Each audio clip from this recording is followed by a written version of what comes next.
हरिओम. मनशक्तीच्या online उपक्रमामध्ये आपलं सगळ्यांचं हार्दिक स्वागत. आज 2 ऑक्टोबर 2024. आपण जोशी काकांबरोबर योग ग्रंथावर अभ्यास करतोय. सगळ्यांना नम्र विनंती की त्यांनी आपले ऑडिओ व्हिडिओ बंद ठेवावे, म्हणजे सगळ्यांना व्यवस्थित ऐकू येईल. हरिओम. पुढची सूत्र श्री जोशी काकांकडे. आज योग ग्रंथ अभ्यास आहे. विषयोग 10वा पाठ. आणखीन एकंदर या मालेतला 28वा पाठ. आणि आपण आज साधारणतः 10 आणि 11 हे जे प्रबंध आहेत ते बघण्याचा प्रयत्न करणार आहोत, पूर्ण करण्याचा प्रयत्न करणार आहोत. आणि सुरुवात करूया आपण नेहमीप्रमाणे प्रार्थनेने. ब्रह्मानंदं परमसुखदं केवलं ज्ञानमूर्तिं द्वन्द्वातीतं गगनसदृशं तत्त्वमस्यादिलक्ष्यम् एकं नित्यं विमलाचलं सर्वधी साक्षिभूतं भावातीतं त्रिगुणरहितं सद्गुरुं तं नमामि. मूकं करोति वाचालं पङ्गुं लङ्घयते गिरिं यत्कृपातमहं वन्दे परमानंदमाधवम्. स्वामीजींचं महाशून्य बिंदूचं पुण्यस्मरण आणि राष्ट्रकल्याण प्रार्थना. हे राष्ट्र मोठे झाले पाहिजे, यासाठी अखंड परिश्रमाबरोबर वातावरण शुद्धीही झाली पाहिजे. या दोन्हींची एकत्रता आम्ही करत आहोत. मानवता कल्याणमस्तु, राष्ट्र कल्याणमस्तु, व्यक्ती कल्याणमस्तु. हरिओम. आपण मागचा जो पाठ घेतला त्याच्यात थोडक्यात आढावा आपण बघूया. आता जो आपण हा बघतो ही मागच्या वेळेचीच फिगर आहे आणि त्याचा आपल्याला थोडा धागा जोडून घ्यायचा या पाठाला, म्हणून आपण बघतोय की हा बघा, हा आपल्या मेंदूचा एक क्रॉस सेक्शन त्यांनी दाखवलेला आहे. हा त्यातल्यात आर कॉम्प्लेक्स, रेप्टाईल कॉम्प्लेक्स, म्हणजे अगदी प्रिमिटिव्ह ब्रेन जो रेप्टाईल सरपटणाऱ्या प्राण्यांना सुद्धा होता तो. त्याच्यानंतर जो उत्क्रांत होत गेला त्याच्यानंतर हा लिम्बिक कॉर्टेक्स हा जो आहे हा नंतर डेव्हलप झाला आणि सर्वात डेव्हलप झालेला आहे त्याला निओ कॉर्टेक्स म्हणतात किंवा सेरेब्रल कॉर्टेक्स म्हणतात.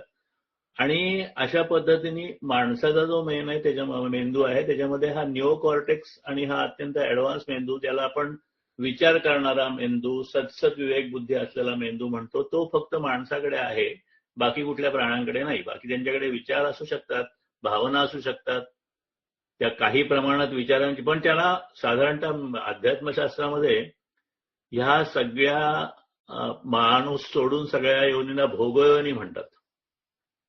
भोगयोनी म्हणजे त्यांना फक्त त्यांच्या आयुष्यात जे आहे ते भोगायचं आहे आणि तो आयुष्य संपवायचं आहे. माणसा जन्माला ते म्हणतात की विचार योनी, म्हणजे तुम्ही विचार करू शकता, योग करू शकता. हा सगळा जो भाग आहे तो हा भाग आहे. तर आपला जो विषय आहे तो निओ कॉर्टेक्सवर कॉर्टेक्सला वेटोची सत्ता आहे असं मानलं तर सर्टिफिकेशनचा अधिकार ह्या शेवटच्या म्हणजे फायनल डिसिजन घ्यायचा अधिकार त्या निओ कॉर्टेक्सला असा पाहिजे. पण बऱ्याच वेळा आपल्या भावना किंवा आपले काही ज्या वासना असतात ते इतक्या तीव्र असतात की ती जी लिम्बिक कॉर्टेक्सची सत्ता आहे ती हा खालचा जो भावनेचा मेंदू आहे तो बळकावून घेऊ शकतो. म्हणून ते सगळं झालं तर ते माणसाच्या दृष्टीने चुकीचं आहे. म्हणून त्याला ताळ्यावर आणून योग्य मार्गी लावण्याचं सत्पर्शाचं जे काम आहे या लिम्बिक कॉर्टेक्सला जागेवर ठेवण्याचं काम ते निओ कॉर्टेक्सचं आहे असं स्वामीजी म्हणतात. आणि नंतर ते म्हणतात की हे आपण निओ कॉर्टेक्स आणि आवक वगैरे म्हणतो तर ठीक आहे, परंतु खरं म्हणजे मनशक्तीचं आहे, मनाची शक्ती आहे. कारण मनाची शक्ती सगळी शेवटी वासना ठरवते, तेच विचार करणारी आहे. तर निओ कॉर्टेक्सचा सल्ला मानून ध्यानाला बसण्याची सवय करा असं जर का म्हणायचं ठरलं तर ती कशी करायची हा प्रश्न आहे. म्हणजे ध्यानाला बसलं तर बऱ्याचशा मन शांत न होता सैरावैरा फिरण्याचा शक्यता असते. बऱ्याच वेळा सैरावैरा फिरण्याचं मन जोर पण करतो. म्हणजे आपल्याला तर बसायचं आहे शांत, पण आपल्याला ते शांत बसून देत नाही. मग काय करावं आणि कसं करावं, हा जो विषय आहे. म्हणजे एकीकडे वर्तनाचा भाग बघितल्यानंतर त्या आपल्या जीवनात चांगलं वर्तन करून आणि एकीकडे शांतीची सवय लागण्याची म्हणजे ध्यान करायची, हा दोन भाग आपण या सगळ्या योग ग्रंथामध्ये वेगळ्या वेगळ्या पद्धतीने बघणार आहोत. त्यातला हा जो ध्यानाचा भाग आहे त्याच्याकडे आता आपण आलेलो आहे शेवटच्या पार्टमध्ये. आणि म्हणून तर ध्यान कसं करायचं, मन कसं काब्यावर ठेवायचं, काय पद्धतीने करायचं, तर इथे बाकी स्वतःच्या अनुभवाचा भाग सुरू होतो. कारण प्रत्येक माणूस वेगळा आहे, प्रत्येकाचं मन वेगळं आहे, प्रत्येकाच्या भावना विचार वेगळे आहे आणि म्हणून हे करूनच बघायला लागतं. कारण स्वामीजी म्हणतात यावर कोणाचं मार्गदर्शन घ्यायचं म्हटलं तर या प्रांतामध्ये कोणीही उठून काहीही बोलावं असा प्रकार असल्यामुळे म्हणजे त्यात कोण कोण काय सांगेल आणि ते किती बरोबर आहे हे आपल्याला नक्की कळत नसल्यामुळे त्याच्यातून काही धोके निर्माण होऊ शकतात. आणि म्हणून समोरच्या माणसाचं म्हणणं पत्करताना म्हणजे त्याचं म्हणणं आपण प्रत्यक्षात आणताना विज्ञानाच्या म्हणजे तर्कशुद्धतेच्या ज्ञात अशा मर्यादेपर्यंत तरी म्हणजे विज्ञान जिथपर्यंत जाऊ शकतं किंवा तर्काची मर्यादा जिथपर्यंत जाऊ शकते अशा मर्यादेपर्यंत तरी हा जो व्यवस्थित जो विषय आहे तो जो तज्ज्ञ आहे त्यांनी तर्कशुद्ध पद्धतीने मांडलाय का नाही हे आपण पाहिलं पाहिजे, कोणी वापरणाऱ्याने पाहिलं पाहिजे. तसा तो मांडला गेला असेल असं लक्षात आलं तर आणि तरच जास्तीत जास्त विश्वास ठेवून त्या पद्धतीने आपण प्रयोग केले पाहिजेत, आपण अनुभव घेतला पाहिजे. तर आपला अनुभव घेत असताना एखादी जी पद्धत सांगितलेली आहे ती पद्धत आपल्या व्यक्तिमत्वाप्रमाणे आपल्याला थोडी मॉडिफाय करायला लागू शकते. म्हणून त्यात कुठे काही फरक पडत असेल तर त्या योग्य त्या आपण दुरुस्त्या केल्या पाहिजेत.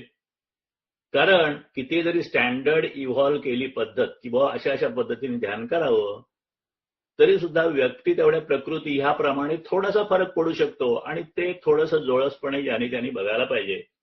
आणि एवढं सांगून स्वामीजी मग अत्यंत स्पष्टपणे लिहितायत की या सगळ्या मर्यादा लक्षात घेऊन मी माझं विवेचन केलं पाहिजे, लेखन केलं पाहिजे आणि त्या मर्यादेतच तुम्ही ते वाचलं पाहिजे, ऐकलं पाहिजे आणि सर्वसाधारणपणे ते विवेचन तर्कशुद्ध वाटत असेल तर त्याचा तुम्ही अनुभव घेतला पाहिजे.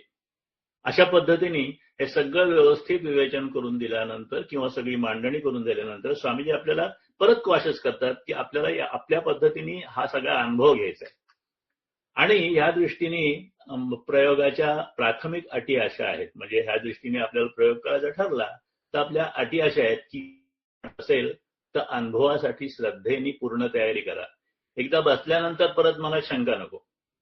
प्रयोगकार तुम्हाला स्पष्ट जाणीव देऊन नीतीच्या मर्यादेत जे जे प्रयोग सांगत असेल त्याचे पालन तुम्ही करायला पाहिजे.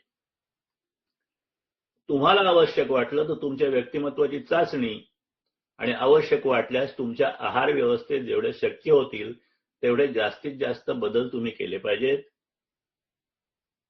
आणि तसेच अन्य काही वैयक्तिक पातळीवर बदल सुद्धा आवश्यक आहेत. म्हणजे बघा प्रत्येकाची लाईफस्टाईल वेगळी आहे, प्रत्येकाचा दिवसाचा सगळा वेळ घालवण्याची पद्धत वेगळी आहे.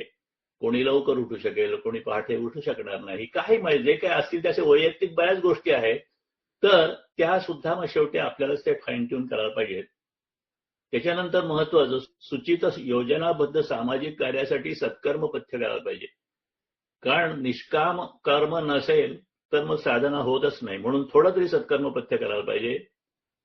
आणि तुमची माहिती जी असेल ती नीट प्रामाणिकपणे तुमच्या मार्गदर्शकाला सांगा. तुमच्या मनाची परिस्थितीची बैठक नीट समजल्याशिवाय प्रयोग करायला नीट काहीही सुचवता येणार नाही. अर्थात हे पुस्तक स्वामीजींनी ज्यावेळी लिहिलंय त्यावेळेच्या त्या सगळ्या सूचना आहेत त्यामुळे त्यावेळेला ते कदाचित उपलब्ध असतील. आता जे कोणी उपलब्ध असतील त्यांच्याकडे ह्या सगळ्या गोष्टी ऍप्लिकेबल होतात. आता एवढं सगळं झाल्यानंतर आपण आता प्रबंध 11 कडे जातोय. त्याचं शीर्षक आहे कामशक्ती उत्थानाचे उपाय. आता ह्याच्यात जे काही दिलेलं आहे त्याच्यातला जो महत्वाचा भाग आहे आपल्या अभ्यासाच्या दृष्टीने आणि चिंतनाच्या दृष्टीने तो आपण घेऊया. आता ह्या प्रबंधाच्या सुरुवातीला काही पानामध्ये मानसशास्त्र आणि कुंडलिनी शास्त्र यातल्या वेगळ्या वेगळ्या विधानांची चर्चा स्वामीजी करतात आणि मानसशास्त्राच्या मर्यादा, कुंडलिनी शास्त्राच्या मर्यादा, योगशास्त्राच्या मर्यादा, त्यातील एकमेकाचे फरक आणि एकमेकाचं पूरकत्व हे सगळं ते सांगतात.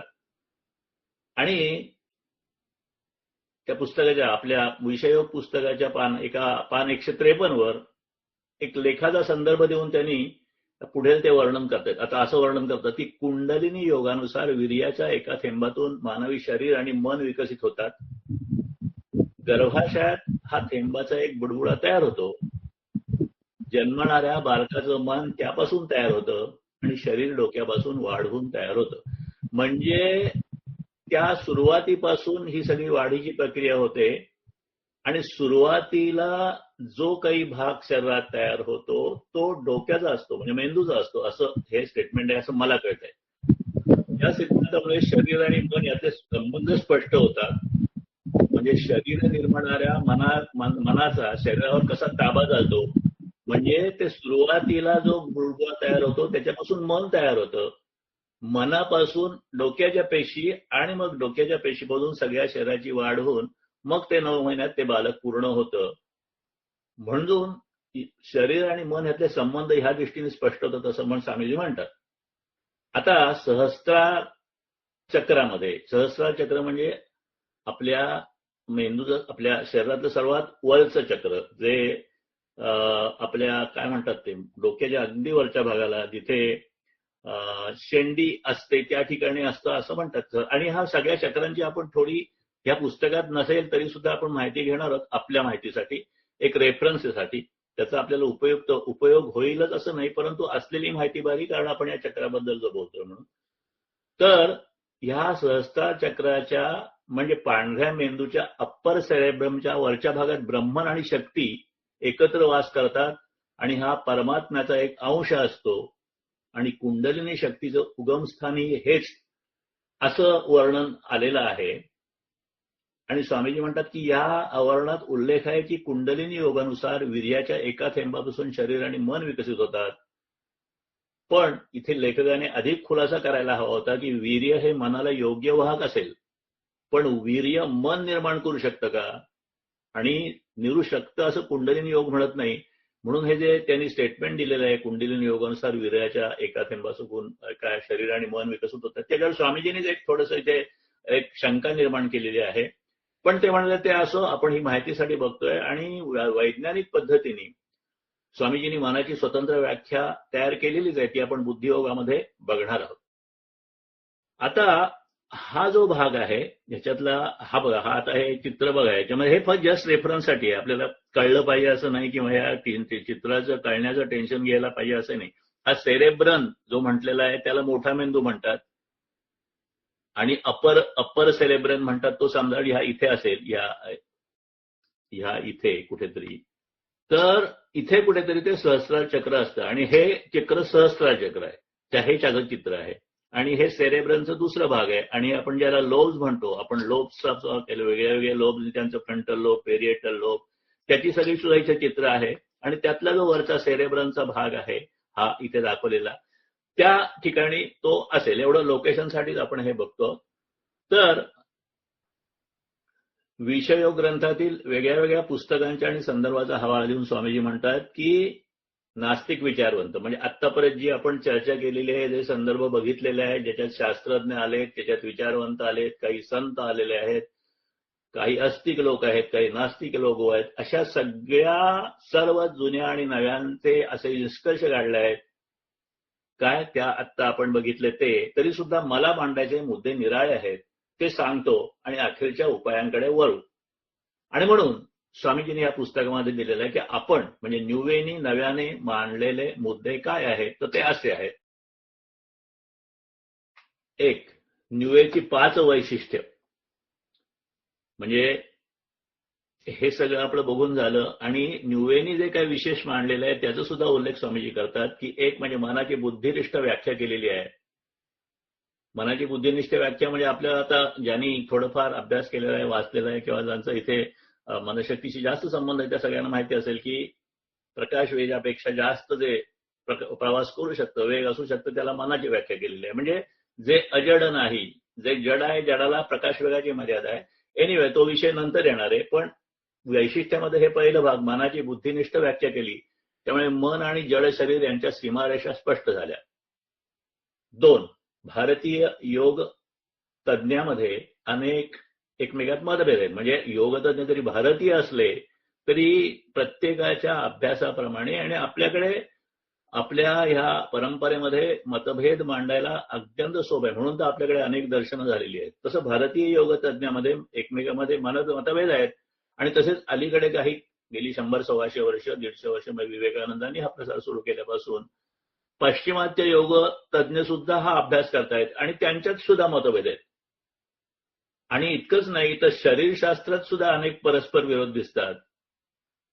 तर आपण ह्या ग्रंथात आणि बुद्धिबळ ग्रंथात दाखवून दिला आहे की हे सगळे घोटाळे का होतात, कारण अजून मनाची व्याख्या बुद्धिवादाच्या दृष्टीने ते केलेले नाहीत. म्हणजे मन, कॉन्शियसनेस, अवेअरनेस, थॉट, इमोशन ह्या सगळ्या गोष्टी म्हटल्या जातात, परंतु त्या नक्की काय आहेत हे अजून ऑफिशियल ज्याला सायन्स म्हणतात त्यांनी डिसाईड केलेलं नाहीये.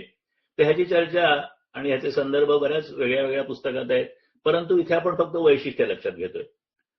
तर तिसरा भाग असा आहे की रोग आणि संकट याचं वर्णन निवड पदार्थ विज्ञान शास्त्राच्या भाषेत स्वामीजींनी प्रथमच मांडलेलं आहे. म्हणजे रोग आणि संकट याचं फिजिक्सच्या भाषेत वर्णन, आता क्युअर विदाउट मेडिसिन आहे, इक्वेशन ऑफ हॅपीनेस आहे, अशा पद्धतीने ती मांडणी केलेली आहे. नंतर 4. जीवनातील सुखदुःखाचे हिशेब मरणानंतरच्या अस्तित्वात मिटतात, हाही विचार स्वामीजींनी नो युअर डेथ मध्ये संपूर्ण वैज्ञानिक भाषेत मांडलेला आहे. म्हणजे मरणानंतर काय होतं, लाईफ काय म्हणतात त्याला, नो युअर डेथ हा हे एक पुस्तक लिहिलेलं आहे आणि आपल्याकडे वर्ग आहे त्याच्याबद्दल. तर तो सगळा वैज्ञानिक भाषेत तो विचार मांडलेला आहे.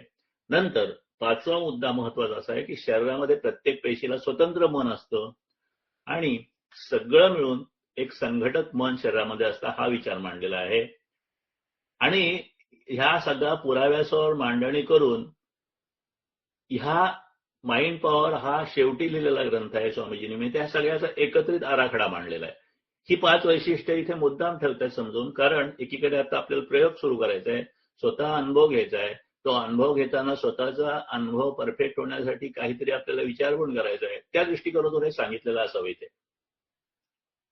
आता एवढं सगळं कळल्यानंतर त्या शेवटच्या वरच्या सहस्रार चक्रातून किंवा आपल्या मेंदूकडून सेरेबल कॉर्टेक्सच्या मेंदूपासून, म्हणजे तो जो सर्वात सेरेब्रल कॉर्टेक्स किंवा सहस्रार चक्र ज्याला म्हटलेलं आहे, ज्याला किंवा आपण निओ कॉर्टेक्स म्हटलेलं आहे, त्यापासून जननेंद्रियाच्या भागाकडे संदेश पाठवण्याला त्यामुळे अर्थ प्राप्त होईल. तो कसा प्राप्त होईल हा आता पुढचा विचार आहे. आता ह्याच्यासाठी परत आपण मागे काही पाठामध्ये, म्हणजे पाठ 24 मध्ये प्रबंध 5चा जेव्हा विचार केला तेव्हा विकारातील शरीरातला प्रवास आणि परिणाम हा जो एक शीर्षक होतं, त्याच्याखाली हुकमाची सत्ता 2% ह्या शीर्षकाखाली तो मजकूर दिला होता. तो आपण थोडक्यात आता आठवू, कारण त्याची आठवण्याची इथे आता आवश्यकता आहे. तर तो मजकूर जो आहे, ते जे चित्र आहे ते मी इथे असं मिळालं तसं तो हे चित्र बघितल्याचं आठवत असेल ज्यांनी सगळे पाठ अटेंड केलेत त्यांना. इथे असं आहे की हे निओ लिंबिक कॉर्टेक्स वरती दाखवलेलं आहे, जो सहस्रार चक्राचा भाग आहे ते हा दिसतोय ना आपल्याला इथे, उजवीकडली सर्वात वरचा पॉइंट आहे. तिथून मग हा जो प्रवास येतो तो हायपोथॅलमस मेडुला स्पायनल कार्ड पासून तो सिम्पॅथेटिक नर्व आणि पॅरासिटिक ह्याच्यासाठी आपण व्हिडिओ पण बघितले होते. तर अशा पद्धतीने हा प्रवास चालतो. हा तो रेफरन्स होता आणि त्याच्यामध्ये ह्या सगळ्या गोष्टी आहेत. त्याच्याबद्दल आपण खूप डिटेल, सिम्पॅथेटिक म्हणजे काय, पॅरासिम्पॅथेटिक म्हणजे काय आणि त्याचा काय भाग होतो, शरीरामध्ये उलटे सुलटे कसे संदेश जातात आणि त्याच्यामुळे हृदयाची गती कशी ऍडजस्ट होतं, हे सगळं बघितलं. आणि हे सगळं जरी कळलं नसलं तरी सुद्धा हरकत नाही, परंतु आपल्याला भाग तोच बघायचा आहे की आणखीन एक फिगर त्यावेळेला बघितली होती, ती अशी, ही फिगर की बेंबिखालच्या परिसरात म्हणजे स्वाधिष्ठान चक्रात ही जी शक्ती येते असते ती उपद्रवी कधी कधी बनते आणि त्याच्यासाठी मग उपाय काय करायचे तेही आपण मागच्या प्रबंधामध्ये बघितलं होतं. आणि तो भाग आता त्या रेफरन्समध्ये आपण काय बघितलं ही चित्र आपण बघितली. आता नक्की त्यावेळेला काय बघितलं होतं ते पण त्याचा थोडक्यात आढावा घेऊया आपण. म्हणजे सोप्या शब्दामध्ये शरीरशास्त्राप्रमाणे भावनांचा प्रवाह आणि आडखाडा हे प्रबंध 5 मधला जो काही भाग होता तो आत्ताच्या रेफरन्समध्ये आपण थोडक्यात हे फार तुम्ही याच्यासाठी म्हणजे ज्यांना समजत नसेल सहज समजत असेल समजून घ्यावं, कन्सेप्च्युअल समजत असेल तर ते तत्वता तरी समजून घ्यावं, पण नाही समजलं तरी हरकत नाही. आपल्याला काळजी घ्यायला पाहिजे एवढाच त्यातला भाग आहे. अगदी सोप्या शब्दात सांगायचं तर मुख्य मेंदूकडून संदेश हायपोथॅलॅमसकडे जातो. तिथे 2 संदेश तयार होतात. ते मेडुला पॉन्स पर्यंत तसेच पोहोचतात. तिथून एक संदेश वेगळ टोन कमी जास्त करून पेसमेकरकडे जातो आणि त्याच वेळी मेडुला पॉन्सकडून नेमका उलटा संदेश स्पायनल कॉर्डकडे जातो. वेगळ टोन कडून आणि स्पायनल कॉर्डकडून पोहोचणारे हे परस्पर विरोधी संदेश एकाच ठिकाणी पोहोचतात ते म्हणजे हृदयाच्या पेसमेकरकडे. आता हे परस्पर विरोधी का असतात? कारण जेव्हा खूप काम करण्याची आवश्यकता असते, ताण असते, शरीराला खूप शक्ती लागत असते, त्यावेळेला एक संदेश हृदयाची गती वाढवणारा असतो. दुसरा ही परिस्थिती एकदा गेल्यानंतर सगळा धोका गेला त्याच्यानंतर रिलॅक्स झाल्यानंतर दुसरा संदेश त्याच हृदयाकडे की आता तू शांत हो. आणि त्या हृदयाबरोबर सगळ्या शरीरातली सगळी जी काही प्रक्रिया असते ज्याला मेटाबॉलिझम म्हणतात तोही बदलत असतो. तर अशा पद्धतीने वैद्यकीय विचारवंत असं सांगतात की मेंदूमध्ये विकार निर्माण होतात. त्या विकारांचा किंवा भावनांचा परिणाम हृदयावर उमटलेला ठळकपणे दिसत असला तरी म्हणजे त्याचा इफेक्ट तुम्हाला हार्टवर दिसेल किंवा सगळ्या शरीरात दिसेल, पण त्याचा उगम कुठे असतो तर डोक्याच्या भागात. आणि डोक्याच्या भागामध्ये कुठे भावना उगवतात आणि कुठे निर्णय घेतला जातात त्याच्यात ते लिम्बिक कॉर्टेक्स आणि निओ कॉर्टेक्स असे वेगळे रोल्स आहेत त्याच्याबद्दल आपण आता चर्चा केली. आता काम उत्तेजित करण्याचा संदेश 2 उलटसुलट विधानांची जोडणी होऊन मेंदूकडून हृदयातील पेसमेकरला जातो. त्याचबरोबर हायपोथॅलमसच्या शेजारची पिच्युटरी ग्लँड करून तिकडे आपल्या कामाची काही इंद्रिय आहे तिकडे पण जातो. आणि त्यामुळे जे स्ट्रेसमध्ये होतं, जे कुठल्याही तीव्र भावनेमध्ये होतं तेच कामविकारामध्ये होतं. आणि अशा पद्धतीने एका दृष्टीने या सगळ्या हुकमाचं पान मेंदूकडे असतं. म्हणजे काय करायचं, कुठले ट्रिगर्स करायचे ते सगळे मेंदू म्हणजे मन ठरवत असतं. पण त्या कामविकाराची प्रक्रिया या दुसऱ्या टोकाला व्हायची म्हणजे हार्ट असेल किंवा वेगळे सेक्स ऑर्गन्स असतील किंवा अन्य ऑर्गन्स असतील तिथे सुद्धा. आणि तिथे ते स्वाधिष्ठान चक्र येतं म्हणून स्वाधिष्ठान चक्राबद्दल आपण काही भाग घेतला. स्वाधिष्ठान चक्राची रोल आपण बघितलं. तर शरीरात दिलेली ही निर्णायी केंद्र किंवा प्लेक्सेस किंवा योगाच्या भाषेत चक्र ह्याबद्दल आपण बोलतो, आपण चर्चा करतो, पण त्यावेळेला ह्या सगळ्याच्या पाठीमागे असलेली जी प्रेरणा आहे ते जे मन आहे त्याला आपण विसरतो. आणि म्हणून या प्रबंधात स्वामीजी म्हणतात की आपल्याला हा जर का शास्त्रशुद्ध विचार करायचा असेल तर मनाचा विचार करावा लागतो. आणि मग ते असं म्हणतात, आता हा मुद्दा अधिक समजवण्यासाठी ते असं म्हणतात की कल्पना करा आपण की आता ही सगळी चक्र आहेत ती कमरेच्या वर आहेत, बरोबर की नाही, आणि कमरेच्या खाली पण आपलं शरीर आहे. तर क्षणभर कल्पना करा की फक्त कमरेपर्यंत शरीर आहे आणि हा जो शरीर आहे ह्याला 6 डब्याच्या गाडीची उपमा आपण दिली. म्हणजे अगदी खाली कमरेच्या ठिकाणी त्या पहिल्या चक्रात ते स्वाधिष्ठान चक्र आहे किंवा मूलाधार चक्र आहे. त्या मूलाधार चक्राच्या ठिकाणी पहिला डबा आहे आणि एक चक्र जात आज्ञा चक्रापुढे 6वा डबा आहे. आपल्याकडे स्वामीजींनी सहस्रार चक्राची साधना सांगितलेली नाही. चक्राची साधना फक्त आज्ञा चक्रापुढे म्हणून 6 चक्राचा विचार करतोय आपण. तर असं सगळं आहे आणि आज्ञा चक्राच्या पुढे इंजिन आहे म्हणजे डोकं आहे आणि त्या ठिकाणी सगळं चालतं. आता कामविकारापुरतच जर का बोलायचं तर इंजिन आणि गार्ड एकमेकाला तांबडी आणि हिरवी निशाणं दाखवतात आणि त्या उलट निशाणाने म्हणजे सिम्पॅथेटिक पॅरासिम्पॅथेटिक दृश्याने गाडीची गती ठरते. याशिवाय ड्रायव्हर आणि गार्ड यामध्ये हातून एक सरळ संदेश पाठवायची सुद्धा सोय असते. म्हणजे त्या मगाशी फिगरमध्ये आपण बघितलं, आता ह्या तुम्हाला कदाचित फिगर दिसते, ही पिच्युटरीचा हा डायरेक्ट संदेश आहे बघा. हा पिच्युटरी ग्लँड करून खाली येतो, हा डायरेक्ट संदेश आहे. एक जो रूट आहे तो सेरेब्रल रूट जो आहे तो पाठीच्या कण्यातून आहे आणि एक हृदयाकडून येणारा संदेश, असे वेगळे वेगळे संदेश तिथे येतात. क्षणभर कल्पना करा की कमरेपर्यंत शरीर आहे, शरीराला 6 डब्याच्या गाडीची उपमा देऊ. गुदद्वाराच्या परिसरात गाडीचा डबा आहे आणि आज्ञाचक्रापुढे इंजिन आहे. आणि म्हणून कामविकारापुरतं बोलायचं असेल तर ह्या दोन मध्ये डायरेक्ट आणि इनडायरेक्ट असा संपर्क असतो. आणि म्हणून आता ह्या सगळ्या उपमा झाल्या, हे आपल्याला चित्र समजण्यासाठी भाग झाला.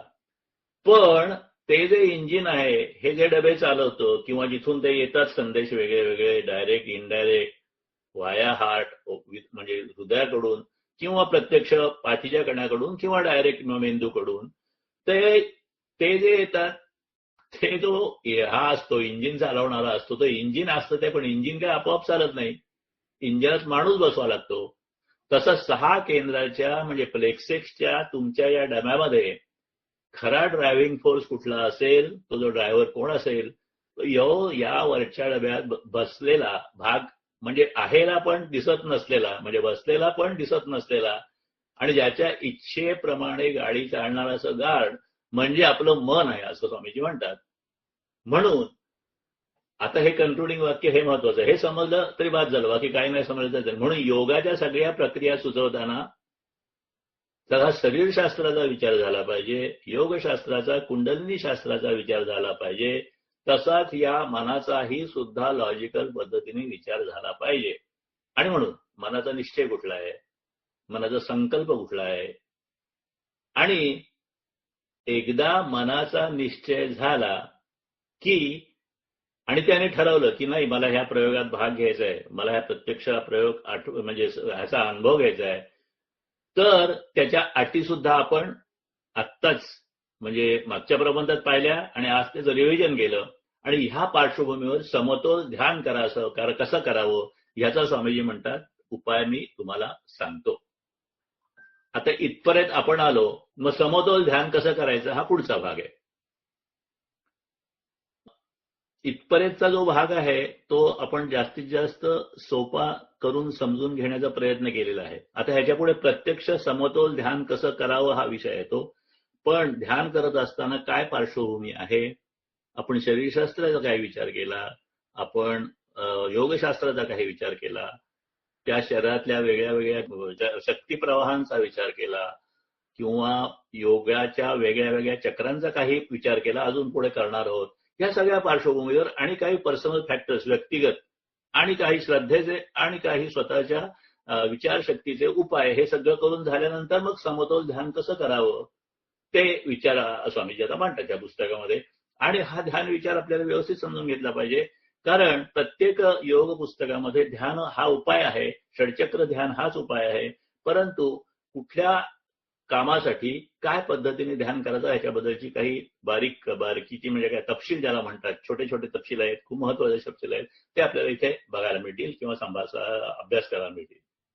तर ध्यान करायचं हे कामशक्तीच्या समतोलासाठी ती खुळगाड बांधून ठेवावी, कारण शक्ती समतोलाने आपण सुखी होणार आहोत. आपण ह्याच्याबद्दल सुद्धा या शक्ती समतोलाचा इच्छापूर्तीच्या वेळेला विचार केला, त्याच्यानंतर वेगळ्या वेगळ्या काय म्हणतात ते सुखाच्या समीकरणाचा विचार केला, त्यावेळेला केला. आणि म्हणून शक्ती समतोलाने आपण सुखी होऊ. आपल्या शरीरामध्ये सगळीकडे शक्तीचा समतोल असणं आवश्यक आहे. प्रत्येक पेशीला किंवा प्रत्येक ऑर्गनला, प्रत्येक सिस्टीमला न्याय मिळणं आवश्यक आहे. म्हणून जर का तसं आपण करू शकलो ध्यानाच्या माध्यमातून तर आपण सुखी होऊ. म्हणून ध्यानाची सवय शक्तीची बचत गुणाकाराने करते, म्हणून ती उपयोगी आहे. शक्तीची बचत गुणाकाराने कळते काय माहिती. एनिवे, तर ही जी ध्यानाची सवय आणि शक्तीची बचत आहे तो आपल्या त्याला अभ्यास केला, त्यातले समजा सगळ्या गोष्टी समजून घेतल्या तर ते आपल्याला उपयोग पडते. म्हणून सूत्ररूपाने काय सूचना करतील आता हे सांगितलेले आहे. आता पहिली सूचना असा आहे, या पुस्तकाचा विषय मर्यादित आहे. ध्यानाची पूर्ण संकल्पना येण्यासाठी या मागोमाग इथे प्रसिद्ध होणारे म्हटलेले आहे स्वामीजींनी, पण आता ते प्रसिद्ध झालेले आहेत. आपण अभ्यासणारे भाग्ययोग, बुद्धियोग, श्रद्धायोग हे सगळे आपण जर का त्याचा अभ्यास केला तर ध्यानाच्या संपूर्ण प्रक्रियेचं चित्र आपल्या समोर उभं राहील. आणि या पद्धतीने आपण जर का ध्यान केलं, आता इथे एकांत ध्यान, गुहा ध्यान म्हटलेलं आहे, वार्षिक ध्यान एखादं तरी आपण मुख्य केंद्रात करावा, शक्य असेल तर वाढदिवशी करा, अशा सगळ्या सूचना दिलेल्या आहेत.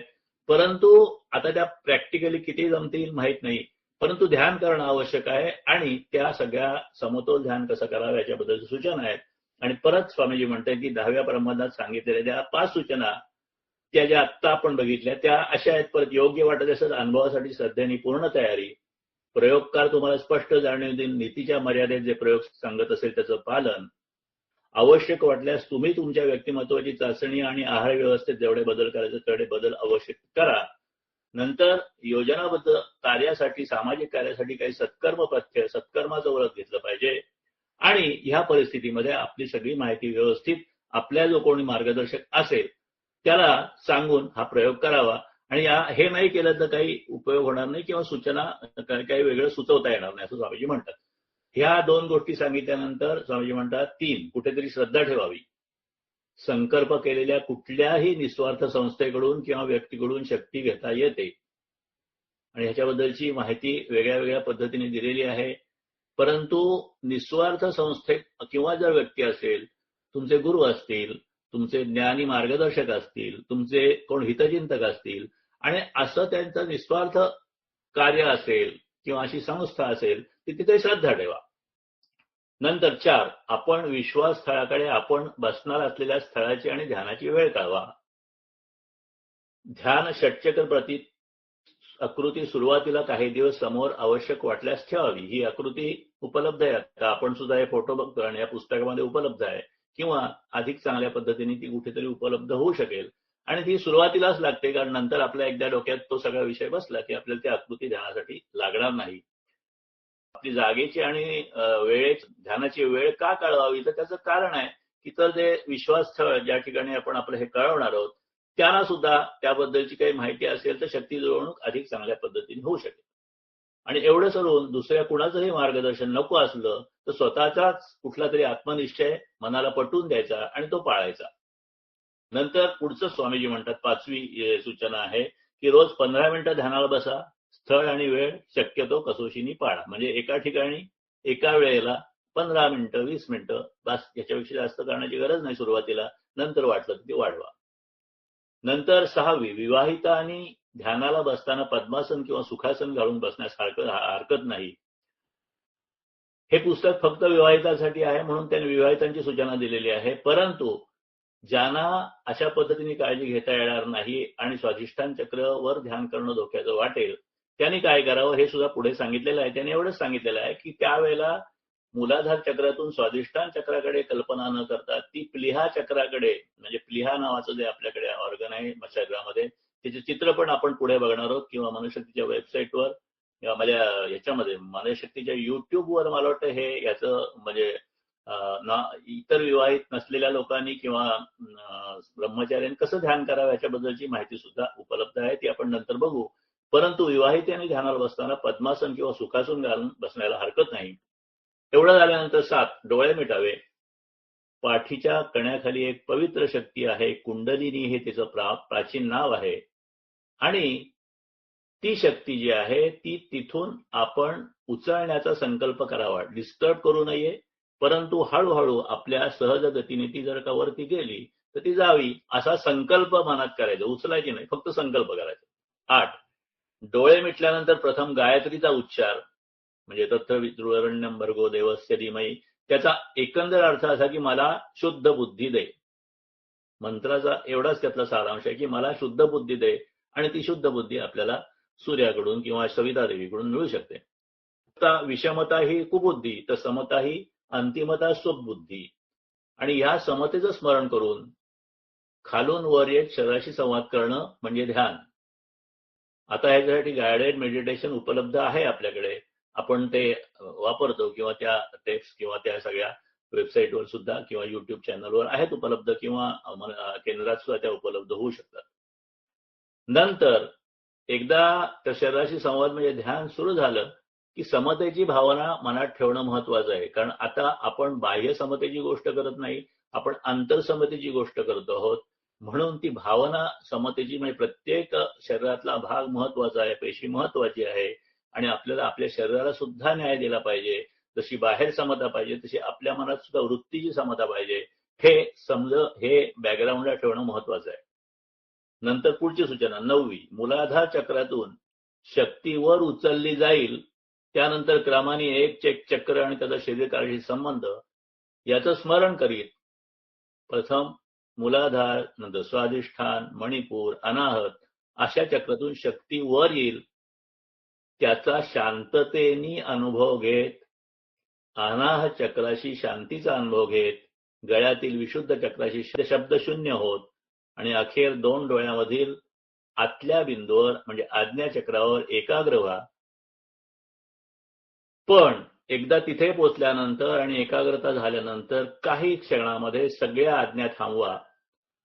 वर आलेली शक्ती निरंकारतेने, स्तब्धतेने पाहत राहा, अनुभव घ्या. आणि हा पुढचा भाग महत्वाचा आहे की पुढील सहस्त्रार चक्राचा अनुभव ही गोष्ट आपल्या हातातली नाही, ती तुमच्या हातातली नाही, ती आपण घडवायची नाही, ती तुम्ही घडवायची नाही, ती घडायची असते. तो जो पुढचा प्रवास आहे तो घडायचा असतो, तो आपल्या हातात नाही किंवा आपण प्रयत्नाने त्याची कल्पना पण करायची नाही. नंतर 10 सुरुवातीला उपलब्ध टेकडून सर्व ऐकत गेलं तर ते चांगले, पण पुढे पूर्ण प्रक्रिया झाल्यावर ते सर्व मनाने करायचे आणि साधायचे असते. 11, ध्यान सुखाचा अनुभव हळूहळू ध्यान सातत्याने केल्यावर विलक्षण पद्धतीने येऊ लागतो. जिथपर्यंत आपण व्यवहारात आहोत तिथपर्यंत त्या सगळ्या प्रक्रियेमध्ये फार विरघळून जाऊ नका. आणि शेवटी असं म्हणलं की एखाद्या वेळेला कुणाचा फार वेळ लागला तर पायाचे अंगठे दाबून त्यात गती निर्माण करावी आणि कानात हळूवार हरिओम तत्सत म्हणावे. म्हणजे एखादा जर का कुणी ध्यानासाठी बसला आणि खूपच वेळ ध्यान लागलं आणि तो जर का येत नसेल तर हळूहळू त्यांनी काय करायचं ते सांगितले, पायाचे अंगठे दाबा, त्यात थोडी गती निर्माण करा हळूवारपणे आणि मग कानामध्ये हळूवार हरिओम तत्सत म्हणावं. म्हणून तो जो काही बसलेला असेल तो जागा होईल. आता ह्याच प्रबंधामध्ये पुढचा भाग दिलेला आहे. सर्वांना याचा शक्ती जवळणूक आणि कामशक्ती समतोलासाठी उत्तम उपयोग होईल. सर्वांना म्हणजे सगळ्या ध्यान करणाऱ्यांना याचा उपयोग होईल आणि ह्याच्याबद्दलचा सगळा डिटेल तपशील 158 आणि 59 पानावर विषयोगमध्ये दिलेले आहेत. ते थोडक्यात काय दिलंय त्यांनी ते असं आहे की हा कुणाला कसा उपयोग होईल. एखाद्याची कामशक्ती कमी झाली तरी उपयोग होईल, एखाद्याची कामशक्ती जास्त असली तरी उपयोग होईल. सुचवलेल्या ध्यान पद्धती सूट होत नसेल आणि काही अतिरेक त्या करणाऱ्याकडून होत असतील किंवा त्याला अनुभवायला येत असतील तर काय करावं त्याच्याबद्दलचं मार्गदर्शन आहे. हस्तमैथून मार्गाने वीर्य निवृत्ती करून घ्यावी लागत असल्यास त्यालाही मार्गदर्शन आहे. ब्रह्मचार्यांसाठी मार्गदर्शन आहे, स्त्रियांसाठी आहे, विद्यार्थ्यांसाठी आहे, वृद्धांसाठी आहे, सगळ्यांसाठी हे आहे. कसा उपयोग याच्याबद्दलची माहिती त्या पुस्तकात दिलेली आहे, ती आपण बघावी. नंतर पुढचा भाग केंद्राकडून मिळणारं सहाय्य. आता स्वामीजींनी माझ्याकडून मिळणारं सहाय्य असं त्यावेळेला लिहिलंय, पण आता केंद्राकडून मिळणारं सहाय्य असं पण म्हणू शकतो की प्रयोग केंद्रातून मोठं सहाय्य म्हणजे श्रद्धाशक्ती जागृत राहिल्यास किंवा जागृत केल्यास महाशून्य बिंदूकडून होणारं सहाय्य. आणि त्यात सुद्धा काही रहस्य नाही. एक काळा मोठा गोल जिथे सगळ्यांनी केलेल्या सत्कृत्याचा मानसिक अंश आहे असं आपण मानतो. म्हणजे ती बँक आहे, सत्कृत्य बँक, सत्कृत्यांचा साठा तिथे आहे असा हा सगळा परत श्रद्धेचा भाग आहे. श्रद्धेशिवाय हे चालणार नाही, कारण ही श्रद्धा आहे. आणि स्वामीजींनी असं सांगितलेलं आहे कुठेतरी माझ्या वाचनात झालं की मी देहांतरानंतर माझी सगळी शक्ती जी आहे ती इथेच या महाशून्य बिंदूमध्येच ठेवणार आहे. तर त्या ठिकाणी ती शक्ती आहे आणि आपण केलेल्या सत्कृत्याची सुद्धा तिथे ती झालेली आहे. तर तिथून सर्वांना लागेल तेव्हा शक्ती नेण्याची ही प्रक्रिया आहे. असा विश्वास ठेवल्यास आणि त्या पद्धतीने वागल्यास पूर्ण कल्याणकारी प्रत्यय येतील. इथे पैशाचा प्रश्न नसल्याने, हा निस्वार्थाचा प्रश्न असल्याने त्यात कुणाचाच तोटा नाही. कामशक्ती सुख न टाकता त्याचं योग्य नियोजन करून ध्यान मार्गाने कामशक्तीचा समतोल कसा करावा याचं या ग्रंथातील विवेचन आत्तापर्यंत आपल्या समोर आहे. त्याचा अवश्य उपयोग करून घ्यावा. या पुस्तकात दिलेली माहिती, आता हा पुढचा एक भाग तोही महत्वाचा आहे. या पुस्तकात दिलेली माहिती एका संपूर्ण आणि सलग योग ग्रंथ रचनेचा भाग आहे. तरी सुद्धा त्या त्या ग्रंथाच्या विषयापुरती माहिती तिथे दिलेली आहे. विषय खूप मोठा आहे आणि तो निरनिराळ्या अंगाने विषय कसा आहे मोठा आहे की माणसाला एक म्हणजे दोन प्रकारची सुख हवी असतात. एक ज्याला म्हणतात ते भौतिक सुख आणि एक आध्यात्मिक सुख.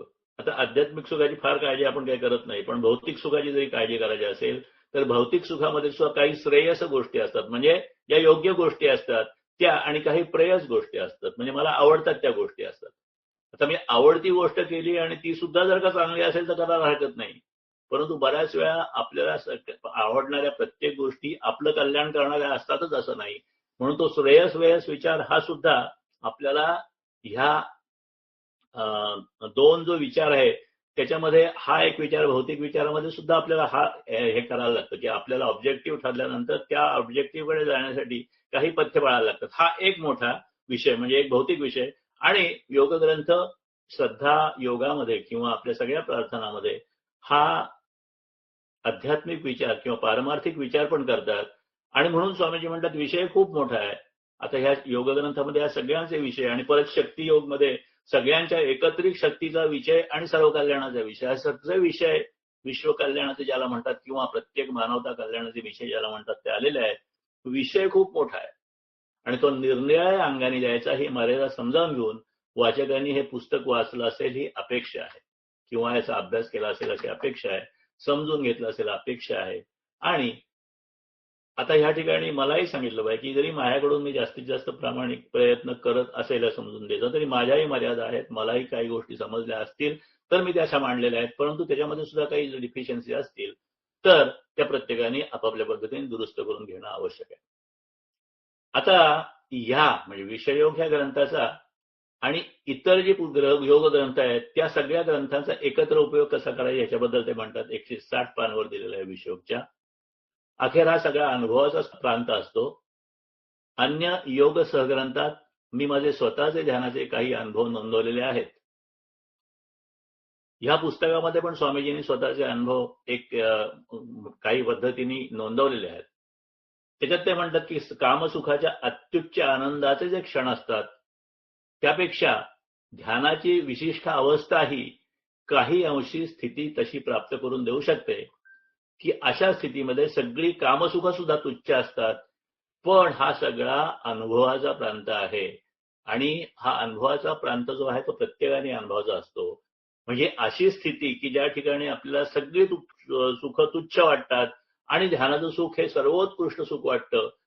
हा अनुभव जर का घ्यायचा असेल तर ती स्थिती अभ्यासाने, साधनेने, सहजतेने आणि आपल्या आतल्या उमाळ्याने येईपर्यंत आपण आपले योग्य जे काही काय म्हणतात त्या कामना वासना तृप्ती आहे त्याचा योग्य पद्धतीने आधार घेत सामान्य माणसासारखं पुढे जावं. जे अटळ आहे ते उत्कृष्ट जाणीवेने आणि अभ्यासाने पत्करावं. जर का आपल्याला हे भौतिक जीवन अटळच आहे तर ते जास्तीत जास्त म्हणजे ते वाक्य जे आहे की माणसानी माणसाशी माणसासारखं वागलं पाहिजे तर माणूस सुखी होईल आणि समाज सुखी होईल. तर ते सगळं अभ्यासाने पत्करावं आणि हाच आपल्या स्वतःच्या जीवनाचा आग्रह असावा. चांगल्या कामतृप्तीचा आग्रह हा आयुष्य सुखाचा खात्रीने एक टप्पा असतो. या टप्प्यावर निसंकोच पण जाणीवपूर्वक पुढचे वाईट परिणाम टाळणारा असा एक मार्ग या ग्रंथांनी तुमच्या समोर ठेवला आहे. त्याचा उपयोग करून घ्या आणि मग स्वामीजी म्हणतात शुभम अस्तु. आता हे मागे आपण बघितलेलं आहे, परत एकदा रिवाईज की सगळे योग ग्रंथ कशाबद्दल आहे तर विषय योग आहे, कामपूर्ती आणि इच्छा तृप्तीबद्दल आहे. आता इच्छा म्हणजे शब्द स्पर्श रूप रस गंध आणि मनाच्या इच्छा, परंतु भाग्ययोग जो आहे तो भाग्य आणि वैभवासंबंधी ह्या इच्छाच आहेत.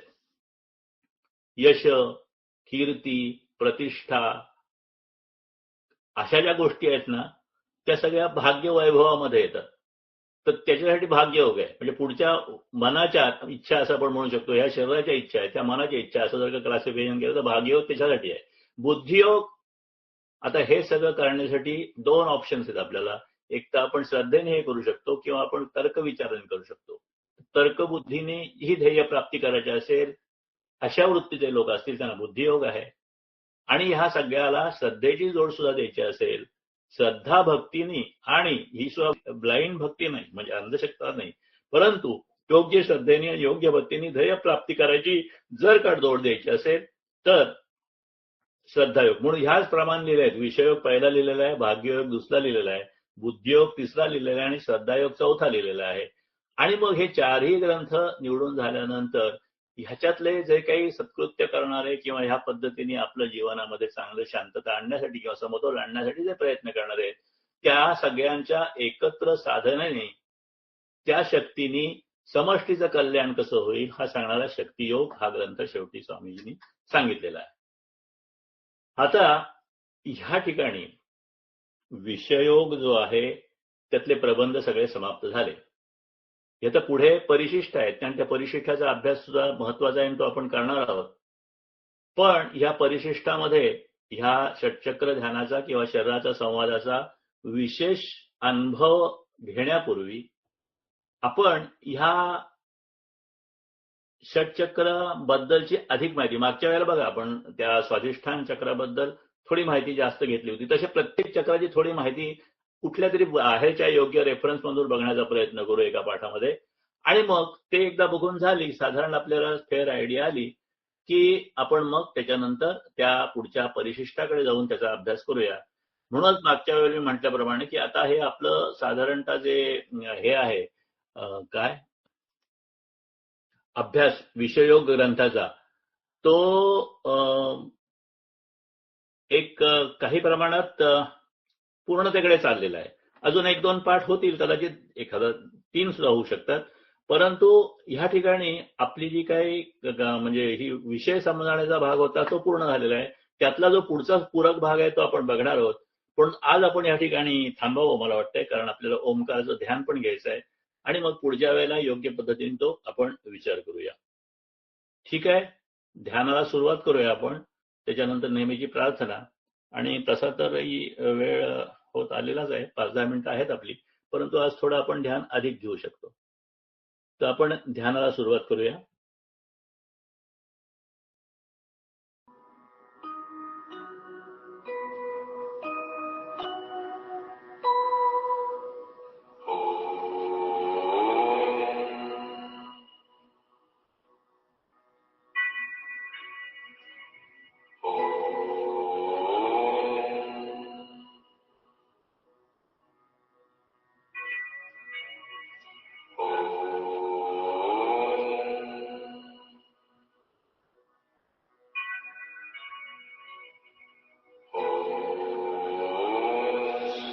सर्वांनी आपल्या समोर ओंकाराचं चित्र कल्पना करावी. आपण स्क्रीनवर पण ते बघू शकाल.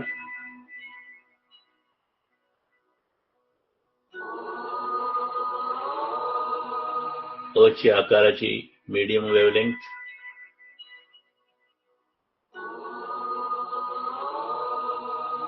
ऊ लॉंग वेव्हलेंथ, मकार शॉर्ट वेव्हलेंथ आणि त्यावर अर्धमात्रा. धड तरंगही नाही, धड बिंदूही नाही, असं ओम. हे महाशून्य मूळ अस्तित्वाचं प्रतीक.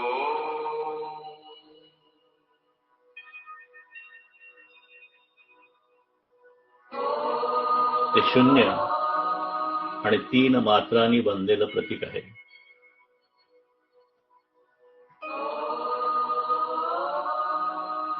ओंकार प्रधान रूप गणेशाचे, हे तिन्ही देवांचे जन्मस्थान. अकारो तो ब्रह्मा, उकार तो विष्णू, मकार महेश जाणियेला.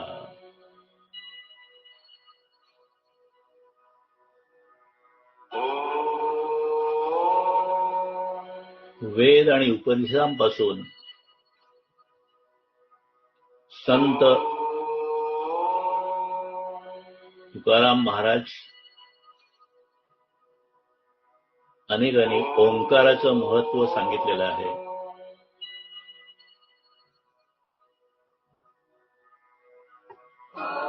ओमला साक्षात ब्रह्मरूप दिलं आहे.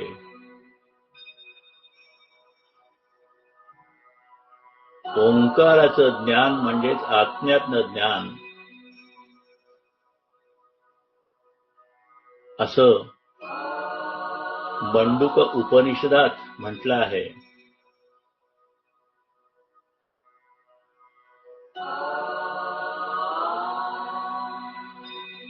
तिन्ही काळ, भूतकाळ, वर्तमान काळ, भविष्यकाळ ओंकारामध्ये समाविष्ट आहे.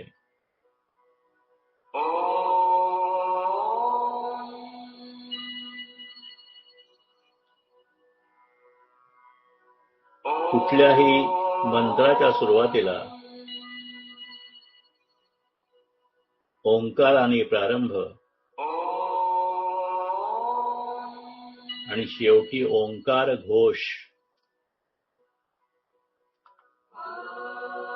केल्याने मंत्रशक्ती सुरक्षित राहते असं म्हटलं जातं. ओंकारावर, ओंकार साधनेवर शास्त्रज्ञांनी अनेक प्रयोग केले.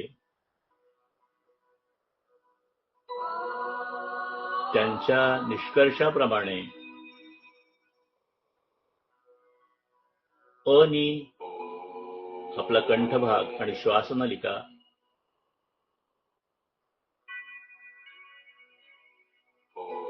उने उदरभाग यकृत आणि मने मेंदू शुद्ध होतं असं म्हटलं आहे.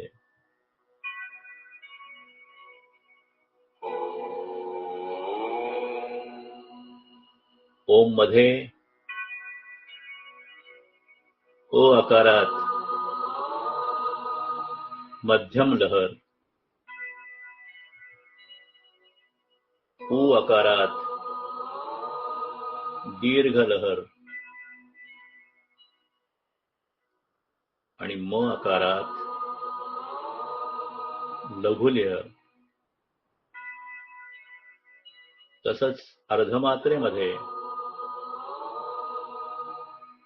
तरंग आणि कणरूपाचं एकाच वेळेला अस्तित्व आहे.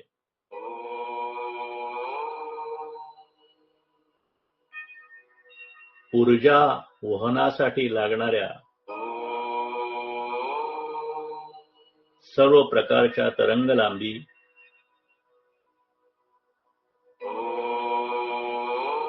आणि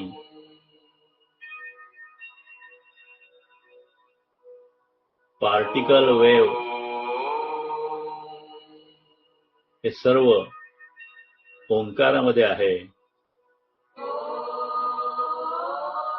आणि ओंकारामध्ये सर्व विश्व ऊर्जेचा समन्वय प्रतीक रूपाने होतो.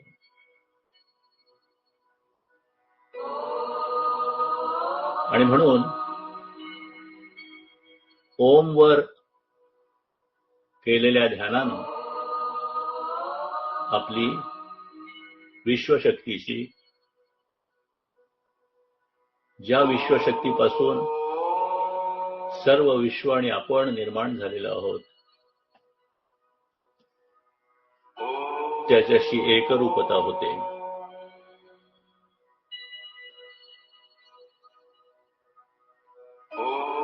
स्वामीजी आपल्याला सांगतात की आयुष्यात जन्माला आलात तेव्हा एका समतोलाचं आयुष्य निसर्गाने आपल्याला सुरू करून दिलं.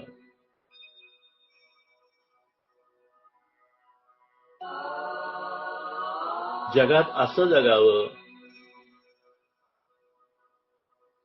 की आपल्याला निसर्गाकडून मिळालेली शक्ती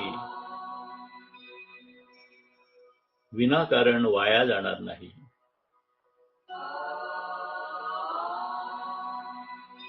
शक्तीची उधळण नको, अतितृष्णा नको, हव्यास नको, समतोल हवा. अशा पद्धतीने जर आपण जीवन व्यतीत केलं तर आपल्याला कधीही शक्ती कमी पडणार नाही. वाचलेल्या शक्तीमुळे भविष्यात चांगलं फळ मिळेल.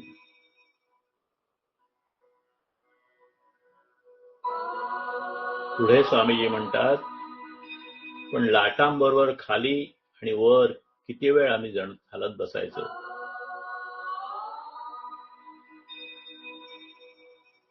त्यापेक्षा एकदा परमशांतीला जा.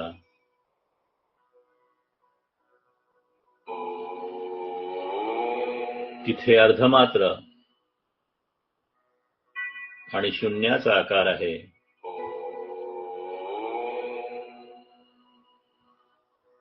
महाशून्य आहे.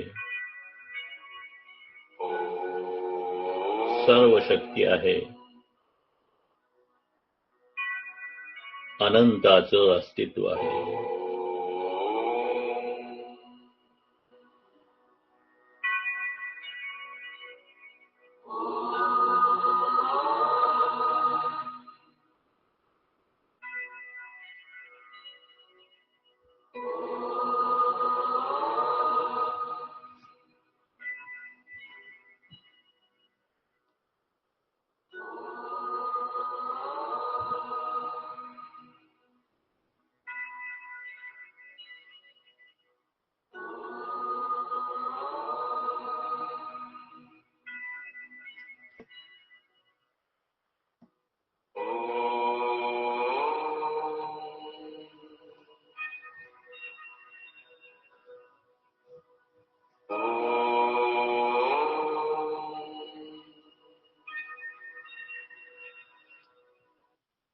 हरिओम हरिओम हरिओम.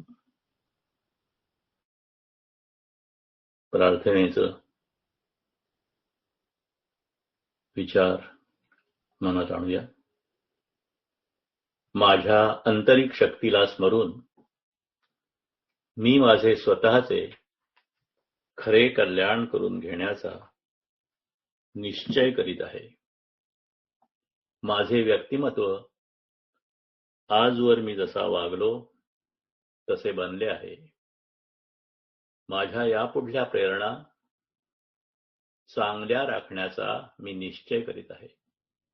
मला आलेल्या वाईट अनुभवांबद्दल इतरांना दोष देण्याऐवजी मी आत्मचिंतन करीन. खोटे समाधान घेण्यापेक्षा धैर्याने आणि सद्बुद्धीने काम करीन. त्यामुळे मला यश मिळेल, शांती मिळेल आणि ती टिकेल. ज्या प्रमाणात मी हे चिंतन करीत आहे त्या प्रमाणात ती शांती मला आताही मिळत आहे. हरिओम तत्सत ब्रह्मार्पणमस्तु. हरिओम हरिओम हरिओम.